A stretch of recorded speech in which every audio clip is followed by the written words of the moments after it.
कुंजन को नित डोली बो दीजे, दीजो भोर बुहारी, मिलबे की ही माही चटपटी, प्रीति ही अति भारी। प्रियाजू, ऐसी कृपा कर दो कि हमारा देहाभिमान गलित हो जाए। रोज मैं सोहनी लेकर के सार्वजनिक स्थलों पर सोहनी लगाऊं, सार्वजनिक, जहां हमारा सेवा का भाव देह भाव को गलित करता है। परिक्रमा मार्ग है जहां बहुत से लोग एकत्रित होते हैं, जहां बहुत से लोग आ जा रहे हैं, वहां की सफाई, ये बहुत बड़ी सेवा धाम की है, सोहनी सेवा। पर वो देहाभिमान ऐसे लाभ को नहीं लेने देता। एक आदमी करोड़ों रुपए का दान करे और एक आदमी जहां से सब लोग निकलते हैं, बैठते हैं, उठते हैं, ऐसी जगह सोहनी लगा दे, उसकी समानता नहीं कर सकता सोहनी लगाने वाले की समानता। क्योंकि उसके अंदर कहीं ना कहीं रहेगा कि मैं 1 करोड़ दान किया, लेकिन जो सोहनी लगा रहा है उसको रोना आएगा, दैन्यता आएगी, रज उड़ेगी, उसके शरीर में लगेगी, सारे पाप नष्ट होंगे। ये रज ब्रह्मेश्वर आदि शुद्ध रूह पदारविंद की है, प्रियाजू की रज है, चरण रज। ये आपके हृदय को प्रेम प्रकाशित करने में बिल्कुल निर्मल कर देगी, योग्य बना देगी। अगर धाम आए हो तो कहीं भी 4 हाथ सोहनी जरूर लगा दो, तुम्हारा सौभाग्य होगा। यहां गंदगी मत फैलाओ, ये प्रियाजू का महल है, यहां जो भूल चूक से गंदगी फैला देते हैं उसको साफ कर दो। बड़ी कृपा होगी आपके ऊपर, बड़ी कृपा होगी यदि ऐसा आप करेंगे। पर वो देहाभिमान नहीं करने देता, धूल लग जाएगी। जो तुम्हारे कर्मों की धूल चटाने के लिए तैयार है, उसको मिटाने के लिए ये ब्रज धूल है। जैसी भट्ट धूल धूसर तन ये है आशा और घात। बड़े वो महान भाग्यशाली हैं जिन्होंने ब्रजरज के द्वारा समस्त कर्म बंधनों को छिन्न भिन्न कर दिया है। ये जल्दी समझ में नहीं आएगा, ब्रजरज लगाने की हिम्मत नहीं पड़ेगी पापात्मा को। देखते हैं कि अगर ऐसे हुआ भी तो ऐसे ब्रजरज लेकर ऐसे लौटने की, लगाने की, ये बहुत महापुरुषों के गूढ़ वचन है। रज का जरूर सेवन कीजिए, बहुत प्रार्थना, ये अमूल्य। समस्त ब्रह्मांडों में कहीं भी ब्रजरज की समानता करने वाली, कहीं की रज की महिमा नहीं कही गई, ब्रजरज की महिमा वर्णन की गई। स्वयं श्री भगवान 1 वर्ष तक शास्त्रों वचनों का रूप धारण करके संपूर्ण ब्रज 84 कोष की रज का स्वाद लिया। जब ब्रह्मा जी ने अपहरण किया तब भगवान ही स्वयं बछड़े बने। ये रज बहुत अपार करुणामयी है, सोहनी लगाने से स्वाभाविक ये रज का अभिषेक हो जाता है। और प्रियाजू देखती कि मेरे महल की टहल कर रहा है, बहुत कृपा होगी। संपूर्ण वृंदावन, संपूर्ण ब्रज हमारे प्रभु का निज घर है, निज घर है। कहीं भी सोहनी लगा रहे हो तो प्रभु के घर में लगा रहे हो। अम्बरीश जी और दुर्वासा जी, अगर साधना में देखा जाए तो दुर्वासा की समानता कदापि त्रिभुवन में कोई बिरला ही कर सकता है। अम्बरीश जी की तो बात ही जाने दो। अगर साधन पक्ष में देखो तो दुर्वासा जी, और समर्पण पक्ष में देखो तो अम्बरीश जी। अपने हाथ से सोहनी लगाते हैं, अपने हाथ से पोछा लगाते, चक्रवर्ती सम्राट होते हुए भी तो सुदर्शन चक्र उनकी रक्षा में है और उनको पता भी नहीं। दुर्वासा जी दूर्वा रस पान करते हैं, केवल वलकल की लंगोटी लगाते हैं, 60-60 हजार वर्ष की समाधि धारण करते हैं। कोई साधारण महात्मा नहीं, लेकिन कहीं न कहीं साधन पक्ष का बल है। और अम्बरीश जी के हृदय में सावई मनः कृष्ण पदारविंद, केवल श्री कृष्ण चरणारविंद में मन अर्पित करके निरंतर चिंतन, दैन्य भाव, तो ये आत्मसमर्पण बहुत जोर का होता है। ये सोहनी लगाना, प्रभु के लिए पोछा लगाना, ये बहुत बड़ी बात है। देहाभिमान इसी से गलित होता है। कुंजन को नित डोलिबो दीजो, दीजो भोर बुहारी। रोज सोहनी लगावे, कहीं न कहीं लगावे, एक नियम बना ले, थोड़ा सोहनी लगा ले। अपने लोगों को का नियम था, पूरा हित धाम को करते हुए परिक्रमा मार मदन टेर के सामने तक ऐसे पूरा साफ कर, पद गुनगुनाते हुए जो सोहनी लगाने में सुख मिलता है ना, अलग अलग स्वाद होता है भजन का। जैसे एक ही खोए को बहुत प्रकार से हम स्वाद लेते हैं, कुछ पेड़ा बना के, कुछ लड्डू बना के, कुछ उसी खोए के विविध प्रकार की मिठाइयां बनती, ऐसे ही भजन का विविध स्वाद है। माला लेकर एकाग्रता पूर्वक जप करना, सत्संग सुनना, सोहनी पोछा लगाना, भगवत सेवा करना, साधु सेवा, ये विविध प्रकार से उसी भगवदानंद का रसास्वादन है।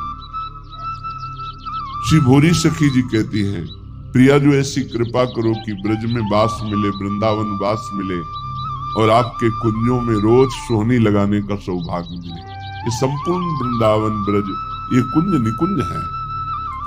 कोटि प्राण नित बारी बोधी जय, देखत चरण छटारी। वैसे तो मुख्य 5 प्राण हैं और 5 प्राण सहायक है, तो 10 प्राण कहे गए।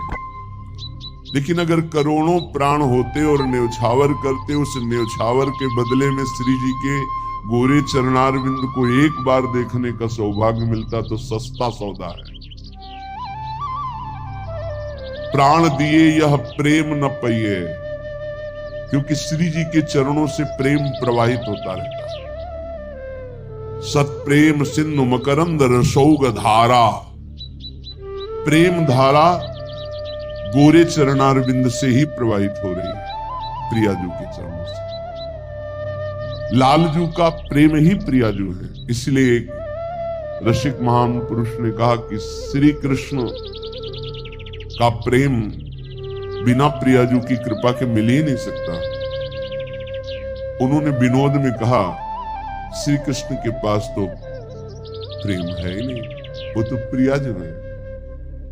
एक उपासक ने प्रश्न किया आगे ही धाम में, उन्होंने ऐसे कैसे कह दिया, हमें बड़ी जलन हुई कि श्री कृष्ण के पास प्रेम ही नहीं है। तो शब्द बोलिए, आप वही शब्द बोलिए जो बोले हो, क्योंकि आप मिलावट कर दोगे तो अर्थ नहीं निकल पाएगा।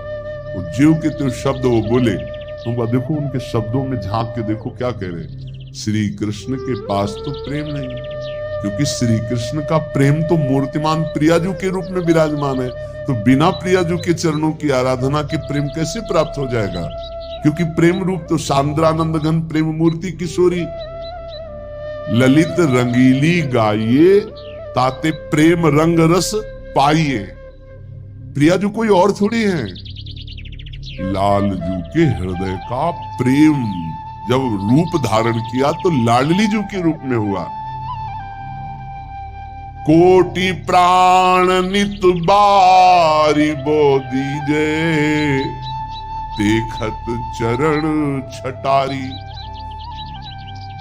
जैसे जो केवल श्री कृष्ण उपासना में भी प्रवेश नहीं पाए हैं पर भक्ति करते हैं, वो जब सुनते हैं कि लालजू मोर मुकुट पधराते हैं श्री जी के चरणों में, हमने देखा वो चूंकि अभी प्रारंभ है उनकी भक्ति का, तो भगवान ऐसा कैसे कर सकते, भगवान कैसे ऐसा कर सकते। ठीक है, लेकिन प्रियाजू तो लालजू तो भगवान है ना, भगवान ऐसे। यही है तुम्हारी प्रारंभिक दशा जिससे तुम नहीं जान पा रहे। अरे वो सेन नाई के लिए राजा के चरण चापने पहुंच गए, वो अपने भक्त के लिए सारथी बने बैठे हैं। वो अपने भक्त की मल भरी लंगोटी धो रहे हैं, वो प्रियाजू के चरणों में महावर लगावे तो कोई आश्चर्य की बात है? अरे प्रेम समुद्र प्रभु अपने प्रेम का दुलार कर रहे हैं, तुम्हें आश्चर्य लग रहा है? किंचन मात्र किसी भक्त में प्रेम आ जाता है तो मेरे प्रभु हाथ जोड़े उसकी सेवकाई के लिए खड़े रहते। भक्ताधीन मन पूज्यो भक्ता नाम भयंकर। कैसे कैसे समझो? थोड़ी सी प्रीति आ जाए तो जहां मेरा भक्त चरण रखो वहां रखूं मैं हाथ, पीछे पीछे मैं फिरूं कभी न छाड़ू साथ, फिर प्रियाजू के चरणों में माथा रख दे, कौन आश्चर्य की बात है? नंददास प्रभु छवि बिलोकर प्रीति के प्रतिपाल, चापत चरण मोहन लाल। कोटि प्राण नित बारी बो दीजे, देखत चरण छटारी, इतनी आस पुजावहु प्यारी, भोरी बलि बलिहारी, दीजे मोहिए सो बास ब्रज माही। जुगल नाम को भजन निरंतर, और कदम बन छाही, दीजो मोहि ऐसो बास ब्रज माही। हे प्यारी जी, ऐसी मेरी आशा है और आप अत्यंत कृपालुता दयालुता की समुद्र हो, मेरी आस पूरी करो। मैं आपके गोरे चरणारविंद को देख पाऊं, आपकी परिचर्या में रहूं, युगल नाम जप करूं और वृंदावन की वीथियों में आपका सुमिरन करते हुए नेत्रों से आंसू बहाते हुए रज अभिषिक्त होकर अपना जीवन व्यतीत करूं। श्रीपाद प्रबोधानंद जी महाराज कह रहे हैं, भाई बहुत भोग लिया है, बहुत जन्म भोग लिए हैं, एक बार मेरी प्रार्थना मान लो तो आज तक तुम्हें जो शांति और विश्राम नहीं मिला वो मिल जाएगा। भ्रातर भोगा सुभुक्ता का इहि न भवता नापि संसार मध्य। ए भाई, तुम्हें पता नहीं कि तुमने क्या क्या भोगा, बहुत कुछ भोग लिया है, सब भोग लिए हैं। काकभूषुंडी जी को भगवत प्रसाद से शास्त्रों जन्म की स्मृति है। शास्त्रों जन्म क्या, शास्त्रों युगों की स्मृति है। कई बार उनके सामने कलयुग आ चुका, कितनी बार चतुर्युगी व्यतीत हो गई। वो कह रहे हैं गरुड़ जी महाराज से कि सत्य कहता हूं हे पक्षीराज हरिवाहन, आपके सामने सत्य कहता हूं, कोई ऐसा कर्म नहीं जो मैंने किया ना हो, कोई ऐसा भोग नहीं जो मैंने भोगा ना हो, लेकिन आज मुझे जो भगवान की स्मृति में सुख मिल रहा है वो किसी में सुख नहीं मिला। सब कुछ करके देख, वो अनेक जन्मों की स्मृति से सब देख रहे हैं। सकल कर्म कर थके गोसाई, सुखी न भयो आज की। आज जो मैं भगवान श्री राम की पावन चर्चा करता हूँ, उनका नाम जप करता हूँ, उनके ध्यान में मगन रहता हूँ, इससे बड़ा सुख मुझे किसी भी साधन में, किसी भी भोग में, किसी भी कर्म में नहीं मिला। श्रीपाद कह रहे भ्रातर भोगा सुभक्ता, खूब भोग भोग लिए, तुम्हें याद नहीं है। जैसे कई बार हमने स्मृति दिलाई कि 9 महीने माँ के गर्भ में इसी जन्म में रहे, कुछ याद है? 1% भी याद है तुम्हें? ज्यादा समय नहीं हुआ, कोई 50 वर्ष, कोई 40 वर्ष, कोई 30 वर्ष, 25 वर्ष, ऐसे सब बैठे हो। आप विचार करके देखो कि ज्यादा लंबा समय नहीं गया, इसी जन्म की बात है। कि आपको याद है कि माँ के गर्भ में तुमने क्या दुख भोगा? 100 में 1% याद है? नहीं याद है, फिर पीछे जन्म की क्या जानोगे? ना भवता ना पि संसार मध्य, इस जगत में ना तुम कभी सुखी हुए हो ना सुखी हो पाओगे यदि भजन नहीं करोगे। देखो, जब बच्चापन तो सिखाया जाता है खूब बढ़िया पढ़ो लिखो, धन कमाओ, ऐसे योग्य बनो, बढ़िया है। कभी अध्यात्म नहीं सिखाया, कभी नाम जप नहीं सिखाया, कभी ये बैठ के नहीं सिखाया कि बड़ों का आदर कैसे किया जाता है, कभी ये नहीं सिखाया कि मनुष्य जीवन का लक्ष्य क्या है।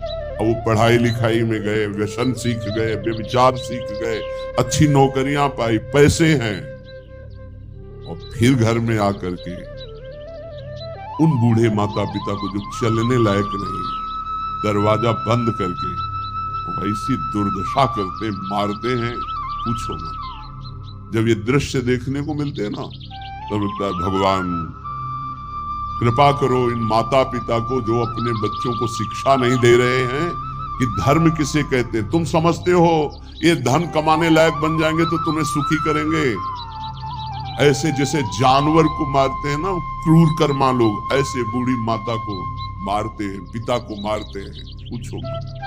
तब लगता है ये जानवर पैदा हुए हैं, ये मनुष्य रूप में पशु पैदा हुए हैं। पशु क्या, राक्षस है।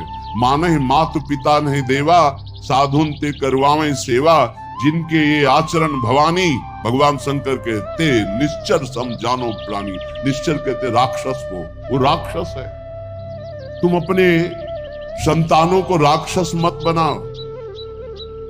ये जो केवल तुम मात पिता बाल के बुलावे, उदर भरे सोई जतन सिखावे, तुम राक्षस बनाने की चेष्टा कर रहे हो। बहुत सज्जन बेटा एक आया था अभी 2-4 दिन के अंतर्गत एकांतिक, उसने कहा मेरी माँ कहती कि तुम्हारा मोबाइल तोड़ देंगे यदि तुमने सत्संग सुना। मेरा बाप कहता है कि तुमको हमारी कसम है यदि वृंदावन गए। यही बच्चे जब सतमार्ग से विमुख हो जाएंगे और शराब पीकर घर आएंगे, तब तुम्हारी पूजा करेंगे, तब तुम्हें अपनी कसम ध्यान आएगी कि अगर ये वृंदावन जाता, साधु समागम करता, तो आज लातों से न मारता। आज ये मेरी दुर्दशा न कर। चीख रहा है, क्या है भ्रातर, भोगास भुक्ता, भुगतोगे। ये जो कर रहे हो कर्म में भुगतोगे। तुम्हारे बेटा बेटी देख रहे हैं कि बुढ़े के साथ कैसा तुम कर रहे हो। वही इंतजाम तुम्हारे लिए रहेगा, वही इंतजाम, उसे बढ़ के ब्याज सहित। चिंता मत करो। इसलिए हम सबसे प्रार्थना करते हैं, ये कर्म भूमि है, जो बीज बोओगे वही फल काटोगे। आज देखने में लग रहा है कि माता पिता के साथ बड़ा अन्याय हो रहा है, लेकिन सत्य पूछो तो ये उनके कर्म का फल उनको देखने को मिल रहा है। न कभी राम बोले, न कृष्ण बोले, न हरि बोले, पूरा जीवन केवल इसी में लगाया, तो देख परिणाम। जिनके लिए जीवन लगाया वही तेरा जीवन लेने के लिए तत्पर हो रहा है, वो वही तेरा नाश कर रहा है। जिसको तूने सजाया वही तुझे दंड दे रहा है। क्यों? भगवान का विरोधी भाव रखने वाला कभी सुखी नहीं हो सकता। हनुमान जी महाराज रावण को कहते, हाथ जोड़कर विनती करता हूँ, राम जी की विमुखता का त्याग कर दे, नहीं शंकर साहस विष्णु अज तो ही सकहि न राख राम कर द्रोही। मैं सभा में कह रहा हूँ, ये हजारों हजारों ये भगवत स्वरूप महापुरुष भी तेरी रक्षा नहीं कर पाएंगे। तेरा विनाश हो जाएगा यदि तू भगवान से विमुख रहे। हे भ्रातर, भोगा सुभुक्ता की न इव भवता नापि संसार मध्य। संसार के बीच में तूने क्या क्या नहीं किया। बहुत से पाप किए, बहुत से भोग भोगे। अब बुद्धि ठिकाने लगा लो, सावधान हो जाओ। अभी सब मिटा सकते हो, सब गलतियां मिटा सकते हो, अभी बहुत अच्छे बन सकते हो, अभी भगवत प्राप्ति कर सकते हो। पूरा जीवन गलती करता रहा, जामिल अंतिम में नारायण निकल गया तो भगवत प्राप्त हो गया। अपना पता नहीं कब अंतिम, अब सुधार लो। अगर हमारी आवाज आपके कान में पहुंच रही है, चाहे ऐसे समक्ष बैठे हुए या यूट्यूब में, आपके माता पिता कैसे भी हो, हमारी प्रार्थना है यदि वो वयोवृद्ध हैं, चलने फिरने में असमर्थ हैं, तो पहले समझ लो उनकी बुद्धि भ्रष्ट हो गई है। तुम्हें मानना पड़ेगा। ये भ्रष्ट का मतलब होता है स्थिति से गिर जाना। अब वो ठीक नहीं बोलेंगे, वो आपको गाली देंगे। आप घी चुपड़ी रोटी सब्जी दाल सब देंगे, फिर भी वो आपको गाली देंगे। आपके रिश्ते नातेदारों से आपकी निंदा करेंगे, पर आप उनकी इस बिगड़ी हुई बुद्धि का रोष पूर्वक अनुगमन करते हुए उनको पीटना, उनको मारना, ये आचरण मत करें, क्योंकि उनकी कर्मानुसार बुद्धि बिगड़ चुकी है। अब अपने कर्म आप मत बिगाड़िए, वो आपके भगवान हैं। सच्ची मानिए उनमें भगवान बैठे हुए हैं। ऐसे असमर्थ माता पिता को भगवान की तरह दुलार करोगे तो तुम सदैव श्री संपन्न रहोगे, लक्ष्मी तुम्हारे घर से नहीं जाएगी। और जिन घरों में माता पिता को त्रास दिया जाता है, जिन घरों में आए हुई पानी ग्रहण करके पत्नी के साथ अनर्थ नाना प्रकार की दुष्वृत्तियां, वो घर कभी श्री संपन्न नहीं हो सकता, सुख संपन्न नहीं हो सकता। आप सत्संग सुनने आए हो, इसी का सुधार करना चाहिए। माता पिता आपके साथ क्या व्यवहार कर रहे हैं बिल्कुल मत देखो, ये मान लो कि ये पागल है, उनकी बातें मत सुनो। तुमका अपना कर्तव्य देखो, तुम्हारा क्या कर्तव्य, हमको केवल अपना कर्तव्य देखना। हमें बहुत कष्ट होता है जब ये बात देखते हैं कि बूढ़े असमर्थ माता पिता के साथ ऐसा व्यवहार कर लेता है। एक कलेजा है इसका हृदय है कि भगवान ने पत्थर की रचना की इसके हृदय में। अरे और कौन, जिसने 9 महीने गर्भ में रखा, जिसने अपने रक्त का दूध बनाकर तुम्हें पिलाया, जिसने तुम्हारे मलमूत्र साफ किया, आज तुम हाथी जैसे जवान हो तो लात मारते हो, डंडा मारते हो, उनको गाली देते हो। चिंता मत करो, तुम्हारे लिए ब्याज सहित व्यवस्था है, ब्याज सहित दंड मिलेगा। अगर तुम्हें थोड़ा भी ये पता है कि भगवान है तो इतना समझ लो उनके वचन भी हैं, अवश्य में भोक्तव्यम कृतम कर्म शुभाशुभम, शुभ और अशुभ कर्मों का भोग भोगना पड़ता है। फिर माता पिता ये तो साक्षात भगवान है, इनके प्रति ऐसा ये कुछ भी बोले।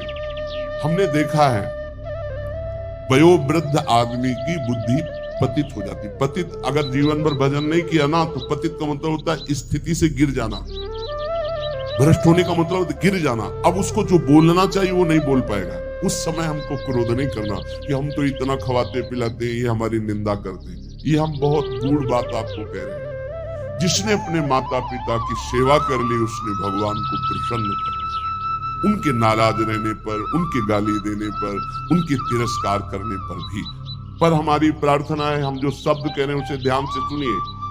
जो माता पिता असमर्थ हो चुके हैं, चलने फिरने लायक नहीं है, उनके वर्ताव और उनकी कटु वचनों पर ध्यान न दिया जाए, उन्हें भगवान की तरह पूजन करके उनकी सेवा की जाए। जितने दिन जिए खूब मेहनत करके कमाओ, उनको खाओ पियो, कपड़ा लत्ता, सुखपूर्वक जीवन, तो तुम्हारा लोक और परलोक दोनों बन जाएगा। ये शब्द हम शर्त इसलिए रखते हैं कि जो माता पिता अपने कर्तव्य का पालन करना नहीं जानते हैं और अभी चल फिर रहे हैं, मनमानी आचरण करते हैं, गंदे विचारों का पोषण करते हैं, पोषण करने वालों का शोषण करते हैं, ऐसे माता पिता के लिए नहीं कह रहे। हम उन असमर्थ माता पिता के लिए कह रहे हैं कि जिनकी वास्तविक बुद्धि बिगड़ चुकी है, शरीर सेवा में समर्थ स्वयं नहीं रह गया है। अब हमारा कर्तव्य बनता है वो गाली दे, वो पड़े पड़े हगे, तो भी हमें उनकी सेवा करनी चाहिए। निश्चित भगवान प्रसन्न हो जाएंगे, निश्चित। हमने आपको कई बार उदाहरण में बताया है महाभारत का प्रसंग। एक महात्मा कश्यप नाम के थे, तो एक वृक्ष के नीचे बैठे ध्यानस्थ थे। जब एक बगुली बीट कर दिया, ऐसे माथे से गिरा, तो ऐसे देखा और रोष पूर्वक देखा तो भस्म हो गई, आग लग गई और जलकर राख होकर गिर गई। उनको लगा मेरी तपस्या बहुत पावरफुल हो गई। एक घर में गए, एक शामदेही, एक साध्वी, भगवत भाव परायण, पति को भगवान मानने वाली पतिव्रता देवी निकली, प्रणाम किया। ब्राह्मण कुछ क्षण रुकिए, अभी मैं आपको भोग लाई। जेव ही वो घर गई तो दूसरे दरवाजे से उसके पति आ गए। बिल्कुल ध्यान से सुनना, अपने पति को साक्षात भगवान मानना, अपने पति की ही आराधना में तन्मय रहना, ये पातिव्रत बड़ा महान धर्म है। इसी से भगवान शंकर, ब्रह्मा और विष्णु को 6-6 महीने के बालक अनसुईया जी ने बना दिया था। लेकिन ये बहुत दुर्लभ बात है जो अपने देह को पावन करके, एक पति को समर्पित करके आजीवन वो देवी। ये भारत यति और सतियों का देश है। धर्म की यहाँ जय जयकार सदैव होती रही, होती रहेगी। हाँ, थोड़ा कम ज्यादा अंतर पड़ता रहेगा। अब आज क्या धर्म को समझे जो बॉयफ्रेंड गर्लफ्रेंड, ये दलिद्राएं दिमाग में बैठ गई है। ये क्या समझेंगे कि धर्म किसे कहते, पातिव्रत धर्म किसे कहते, एक पत्नी व्रत किसे कहते, जिसका पाणी ग्रहण किया, आजीवन निर्वाह किया। अब वो पति सेवा में पति को बैठालना, उनको जल पिलाना, फिर इसके बाद का भगवान आपके घर में एक अतिथि भगवान उस दरवाजे पर आए, आदेश हो तो मैं उनका स्वागत करूं, भिक्षा दे दूं। का तत्काल जाइए, तत्काल जाइए। वो कुछ फल फूल अन्न आदि लेके गए। वो आप इतना विलंब क्यों किया? वो तो उस रोष में थे कि हमारा तप बढ़ चुका है, मैंने बगुली के देखा था वो भस्म हो गई। उनका भगवान शांत शांत, विलंब का कारण, मैं एक पतिव्रता हूं, मेरे प्रभु मेरे पतिदेव आए, मैं उनको आसन दिया, जल पिलाया, फिर उनकी अनुमति से आपको देने आई हूं। उनका तुमने हमको ऐसा वैसा महात्मा समझ लिया क्या? तो उसने कहा महाराज, तुम्हारे उस वृक्ष की बगुली नहीं हूं कि तुम्हारे देखने से भस्म हो जाऊंगी। मैं एक पतिव्रता हूं जो बैठे बैठे तीनों लोकों का दर्शन कर रही हूं अपने पातिव्रत धर्म के व्रत से। बहुत बड़ा बल होता है पातिव्रत धर्म, ये कोई खिलवाड़ नहीं है। गृहस्थी कोई साधारण धर्म नहीं, आप लोग जिसे बिल्कुल अवहेलना कर रहे हैं कि हम तो गृहस्थ हैं, हम तो विषयी हैं। अरे भगवान के अंश हो, तुम जहां हो वहीं से भगवत प्राप्ति कर सकते हो, इतनी सामर्थ्य आप में है। अब तो होश उड़ गए उनके कि ये बात तो केवल मैं ही जानता था कि बगुली को देखने से भस्म हुई, दूसरा कोई नहीं। तो हाथ जोड़ा और कहा देवी तुम्हें कैसे पता है? तो उन्होंने कहा इतना ही नहीं पता, मुझे सब कुछ पता है आपका, मुझे पूर्व जन्म का भी पता है आपका। मैं अपने पति की सेवा के प्रभाव से त्रिकालज्ञ हो चुकी हूँ। जाओ, अभी तुम्हें सच्चा ज्ञान प्राप्त नहीं हुआ, सच्चा ज्ञान प्राप्त कराने के लिए अमुक प्रांत में जाओ और वहां जो मांस बेचने का व्यापार करते थे कसाई के रूप में, वो जन्मे थे उस कुल में, लेकिन वो खरीद करके मांस व्यापार उनकी कुल परंपरा का, वहां जाइए और वो तुम्हें धर्म का उपदेश करेंगे। विचार किया कि इतने सिद्ध महापुरुष है, अपने पातिव्रत धर्म से मुझे जाना चाहिए। वहां गए तो कितना चाहिए, जो जितना वैसा ये उपदेश करेगा धर्म का। चलने लगे तो उनका कश्यप जी, बिना परिचय के परिचय, कश्यप जी रुकिए, आपको अमुक गांव की पतिव्रता पत्नी ने भेजा है ना? हाँ, पहले फोन तो था नहीं कि फोन कर दिया होगा। बोले आप रुकिए, मैं अपना व्यापार रूपी पूजा कर्म कर लूं, फिर आपको मैं उपदेश करता हूं।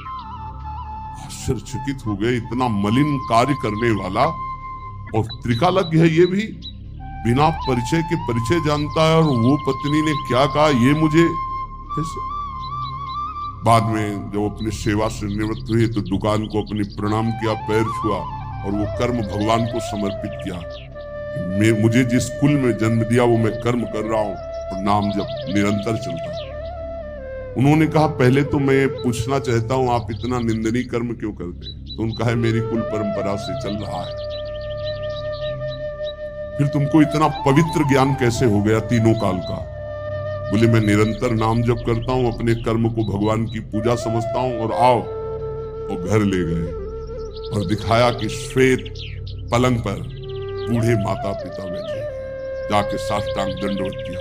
बोले जो उससे धन मिलता है उससे मैं अपने इन भगवान की सेवा करता हूं। रात दिन माता पिता की सेवा के प्रभाव से, नाम जप के प्रभाव से, अपने व्यापार को भगवान की पूजा समझने के प्रभाव से मुझे तीनों काल का ज्ञान है। तो उन्होंने कहा मेरी तपस्या अपूर्ण क्यों है? कश्यप जी ने उन्होंने कहा इसलिए कि तुम अपने माता पिता की अवहेलना कर चुके हो और वो वृद्ध माता पिता भटक रहे हैं। उनकी सेवा छोड़कर, उनकी अनुमति के बिना तुम ये ऐसा, जाओ पहले उनकी आज्ञा का पालन करो। आप समझ, महाभारत में पढ़ के देखना, भगवान श्री कृष्ण द्वैपायन व्यास देव जी ने लिखा है। आज उन्हीं माता पिता से जिनसे परम सिद्धि प्राप्त होती है, परम कृपा प्राप्त होती है, ये नादान लोग नहीं जान पा रहे और अपना कर्म नाश कर रहे हैं, कर्म नाश कर रहे हैं, पूरा जीवन नष्ट कर रहे हैं। हम इस विषय में इसलिए बोल रहे हैं कि आजकल बहुत बच्चे उद्दंड हो रहे हैं और ब्याह हुआ तो वही नई बच्चियां जिनको अपने माता पिता का सम्मान करना नहीं आया, वो अपने पति के माता पिता के साथ दुर्व्यवहार करते हैं। पति के अधीन करके दोनों मिलकर उनको पीड़ा पहुंचाती है। हम वयोवृद्धि की बात कह रहे हैं, हम उनकी बात नहीं कर रहे जो समर्थ है, कर सकते हैं, जो शोषण करते हैं, हम उनकी बात नहीं कर रहे। हम उनकी बात करें जो असमर्थ है, चलने में भी असमर्थ है, अब उनके ऊपर डंडे का प्रहार, उनकी पिटाई बिल्कुल ठीक नहीं। हे भ्रातर, होगा सुभुक्ता, जो तुम कर्म कर रहे हो सुभुक्ता तुम्हें भोगना पड़ेगा, और बहुत भोग चुके हो। जैसे मां के गर्भ में कितना बड़ा दंड भोगा तुम्हें याद भी नहीं है। इसलिए भवतानापि संसार मध्य, दोबारा इस संसार के बीच में जन्म ना हो, ऐसा उपाय करना। क्या? विद्या दान ध्वरात्य ही कति कति जगति ख्याति पूजाद्य लब्धा, इससे तुम्हारा जन्म मरण नहीं रुकेगा। बहुत पढ़ लिख कर विद्वान हो गए हो तो तुम्हारी ख्याति हो जाएगी, बहुत दान दे दोगे तो तुम्हारा यश हो जाएगा, बहुत भोग सामग्री आहार विहार बांट दोगे, बहुतायत रूप में तुम्हारे पास आ जाएगी, लेकिन तुम्हारा जन्म मरण नहीं रुकेगा। जन्म मरण रुकेगा अद्याहारे यादृच्छिक उर्गुणवानप्य हो समृतात्मा श्रीमद वृंदावनेस्मिन् सतत मठ सखी सर्वतो मुक्त संगाहा। आहार विहार की चिंता छोड़ दो, योगक्षेमम वहाम्य हम का ठेका भगवान लेते हैं। अपने कर्तव्य का धर्म पूर्वक पालन करो, धन की चिंता मत करो। आ जाओ श्री धाम वृंदावन, सत्संग सुनो, उसके अनुसार आचरण करो, साधना भजन करो, तुम्हारा परम मंगल हो जाएगा, आवागमन से मुक्त हो जाओगे।